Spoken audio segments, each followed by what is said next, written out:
Licence বাতিলের আদেশ প্রত্যাহারের পরে আবারও চিকিৎসা কার্যক্রম শুরু হয়েছে আদ্দিন হাসপাতাল। একটু বলে রাখতে চাই, 6 নবজাতকের মৃত্যুর ঘটনায় গত 1.5 মাস আগে রাজধানীর মগবাজারের এই আদ্দিন হাসপাতালের লাইসেন্স বাতিল করেছিল স্বাস্থ্য অধিদপ্তর।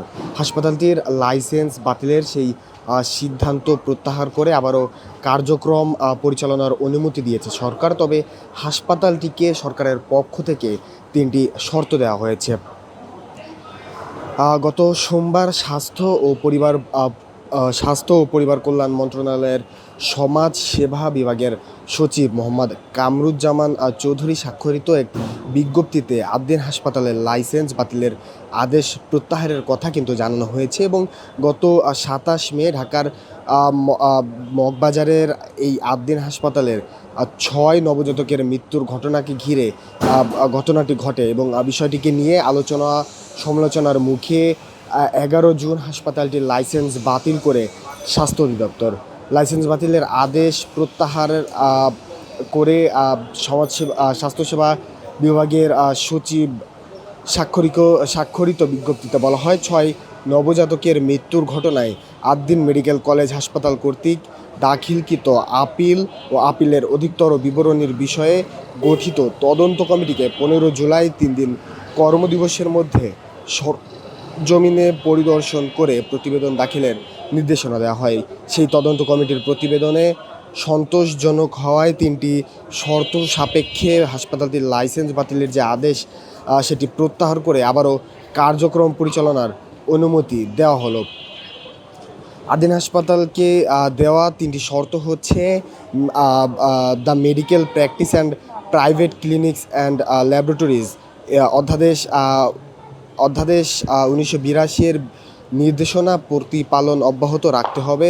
লাইসেন্সের শর্ত অনুযায়ী ডিউটি, ডাক্তার ও নার্স নিয়োগের প্রক্রিয়া দ্রুত সম্পন্ন করতে হবে এবং লাইসেন্সের শর্ত প্রতিপালনে ব্যর্থ হলে সরকার কর্তৃক ক্ষমতাপ্রাপ্ত কর্তৃপক্ষ যে কোনো সময় আইনানুগ ব্যবস্থা নেবে।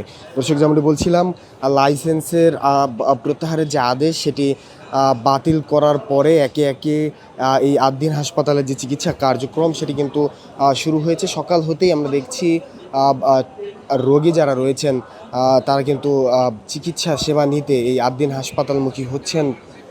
এবং আজকে সকালে কিন্তু হাসপাতালের উপপরিচালক তিনি কিন্তু আনুষ্ঠানিক সংবাদ সম্মেলনের মাধ্যমে সম্পূর্ণ যে বিষয়টি সেটি নিশ্চিত করেছেন। আমরা দেখছি রোগীর পরিবার যারা রয়েছে বেশ স্বস্তি নিয়েই এই আদ্দিন হাসপাতালে আসছেন এবং তাদের রোগী যারা রয়েছে তাদের চিকিৎসা করাতে।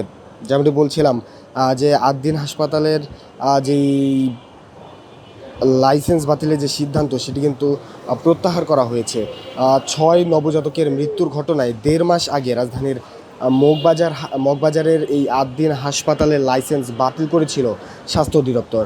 হাসপাতালটির লাইসেন্স বাতিলের সেই সিদ্ধান্ত প্রত্যাহার করে তাদের আবারও কার্যক্রম পরিচালনার অনুমতি দিয়েছে সরকার। তবে হাসপাতালটিকে সরকারের পক্ষ থেকে 3টি শর্ত দেওয়া হয়েছে। গতকাল সোমবার স্বাস্থ্য ও পরিবার কল্যাণ মন্ত্রণালয়ের স্বাস্থ্যসেবা বিভাগের সচিব মোহাম্মদ কামরুজ্জামান চৌধুরী স্বাক্ষরিত এক বিজ্ঞপ্তিতে আদ্দিন হাসপাতালের লাইসেন্স বাতিলের আদেশ প্রত্যাহারের কথা জানানো হয়েছে। গত 27 মে মগবাজারের এই আদ্দিন হাসপাতালে 6 নবজাতকের মৃত্যুর ঘটনা ঘটে। বিষয়টি নিয়ে সমালোচনার মুখে 11 জুন হাসপাতালটির লাইসেন্স বাতিল করে স্বাস্থ্য অধিদপ্তর। লাইসেন্স বাতিলের আদেশ প্রত্যাহার করে গত সোমবার স্বাস্থ্যসেবা বিভাগের সচিব স্বাক্ষরিত বিজ্ঞপ্তিতে বলা হয়, 6 নবজাতকের মৃত্যুর ঘটনায় আদ্দিন মেডিকেল কলেজ হাসপাতাল কর্তৃক দাখিলকৃত আপিলের অধিকতর বিবরণীর বিষয়ে গঠিত তদন্ত কমিটিকে 15 জুলাই 3 কর্মদিবসের মধ্যে সরজমিনে পরিদর্শন করে প্রতিবেদন দাখিলের নির্দেশনা দেওয়া হয়। সেই তদন্ত কমিটির প্রতিবেদন সন্তোষজনক হওয়ায় 3টি শর্ত সাপেক্ষে হাসপাতালটির লাইসেন্স বাতিলের আদেশ প্রত্যাহার করে আবার কার্যক্রম পরিচালনার অনুমতি দেওয়া হলো। আদ্দিন হাসপাতালকে দেওয়া 3টি শর্ত হচ্ছে the medical practice and private clinics and laboratories অধ্যাদেশ 1982-এর নির্দেশনা প্রতিপালন অব্যাহত রাখতে হবে। লাইসেন্সের শর্ত অনুযায়ী ডিউটি ডাক্তার ও নার্স নিয়োগের প্রক্রিয়া দ্রুত সম্পন্ন করতে হবে এবং লাইসেন্সের শর্ত প্রতিপালনে ব্যর্থ হলে সরকার কর্তৃক ক্ষমতাপ্রাপ্ত কর্তৃপক্ষ যে কোনো সময় আইনানুগ ব্যবস্থা নেবে।